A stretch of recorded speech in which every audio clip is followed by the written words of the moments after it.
time to do it since then. Go ahead.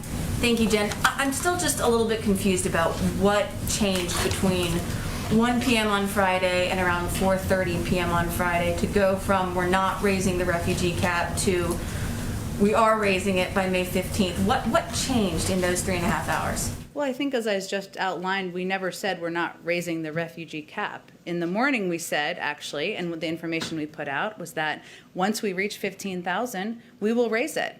That was not accounted for in some of how people were, let me finish, some of how people were digesting the information.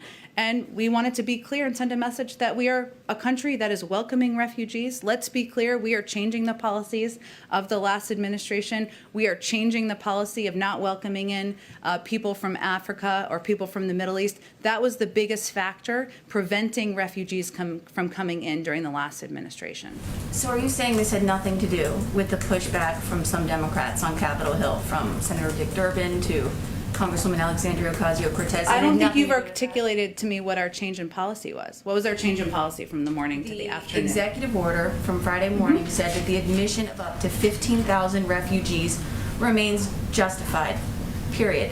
And yes, there was a caveat that you could raise that cap later, but I mean, it explicitly That's a pretty says that important right there. caveat, that when we reach 15,000, a subsequent presidential determination could be made.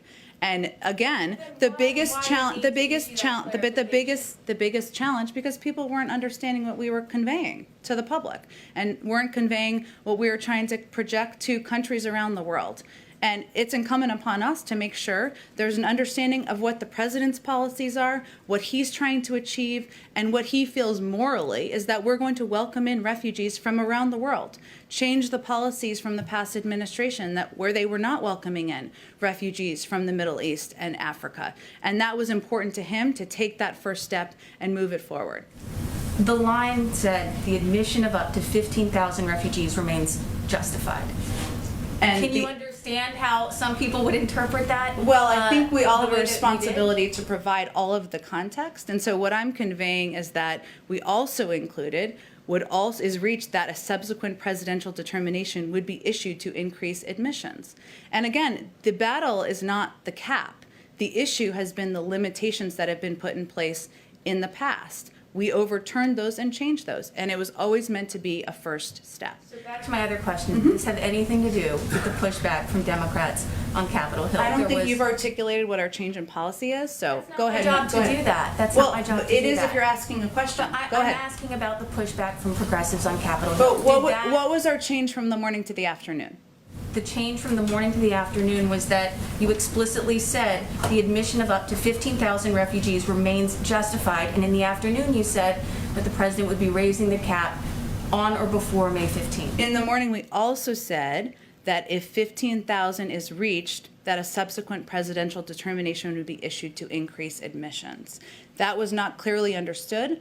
We felt it was incumbent upon us to make sure people understood and were clear that our objective was to welcome in more refugees, and we remain committed to our goal. And I have go ahead. one more question. Sure.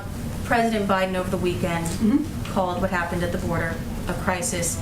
Is that now the official White House position, that there is indeed a crisis at the border? Well, let me first say that we have made some progress in moving children from out of Border Patrol facilities into shelters. Nearly 1,000 unaccompanied minors were transferred out of CBP facilities and into the care of Health and Human Services just this weekend. We still have a lot of work to do, but that is a step forward in our view. The president does not feel that children coming to our border seeking refuge from violence, economic hardships, and other dire circumstances is a crisis. He does feel that the crisis in Central America, the dire circumstances that many are fleeing from, that is a situation we need to spend our time, our effort on, and we need to address it if we're going to prevent more of an influx of migrants from coming in years to come.